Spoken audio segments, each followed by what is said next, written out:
U glavnom jelu dvije kustosice, na granicama realnosti, umjetnosti, politike, medija i teorije.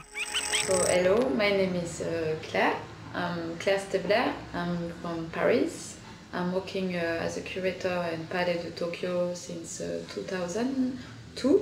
I work as a curator, but as a framework of my activity, I would always connect it to Prelom magazine, which is a theoretical magazine, but which is magazine that is dealing with the art and artists.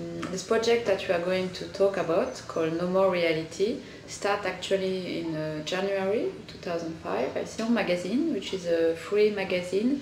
Published this magazine since around 2 years. It's an artist magazine where they invite philosophers, theologians, artists, art critics to write around one topic that they choose in advance. Performative aspect of that topic, crowd and performance. How the artists try to build the situation where they invent a crowd or they use already existing crowd for performance. Claire and I met in Amsterdam at the Apple, and when she invited me, I remember this moment. It was the moment when we were walking around Moscow, visited Moscow Biennial then, and interesting exhibition and also very interesting place to maybe reflect the topic of a crowd as well. And in general, I can say that the idea of a project is to, since we already started with it in a form of exhibition and in a form of a discussion, the form of it is to relate to the specific place and to the specific context, and then from this perspective to discuss the artistic projects related to the crowd, and then again the usage of body in a public space, how public space is formed in a particular place. The title No More Reality, it comes from the title of a video by a French artist called Philippe Parreno, and it was interesting for us to use that title because the video is a group of children walking in a park with panels which is writing on it No More Reality.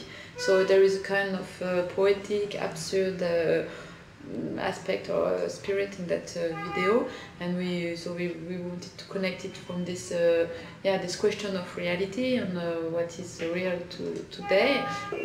We all know, and especially here because of this long tradition of a radio and the strong position of B92 radio, what radio should mean to the society. But then again, it is classic radio, I mean, or what we consider today to be classic radio program, so commercial radio program with the proper informing about political events, with amusement programs, then music, etc., entertainment, lots of fun, everything. But then this radio we use as something that is not much more than a noise in the background. Bertolt Brecht's idea that radio is not invented only to prettify public life or to bring back coziness to the home and make family life bearable again, but that its function is to be means for communication, to be means of communication, not to be only means for distribution. And then he confronted these two possibilities of radio, where one is one-sided and another one is two-sided, which he would prefer, because then the listeners of the radio would be organized in another way.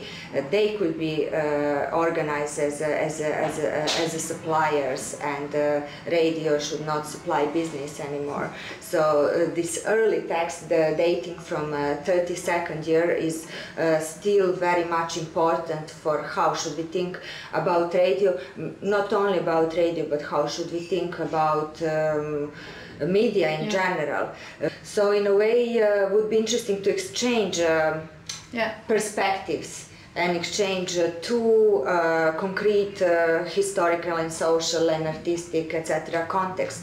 One that is maybe more Western European liberal society or civil society, and another one which is a transitional society of Serbia, still strongly influenced by these nationalist right-wingers,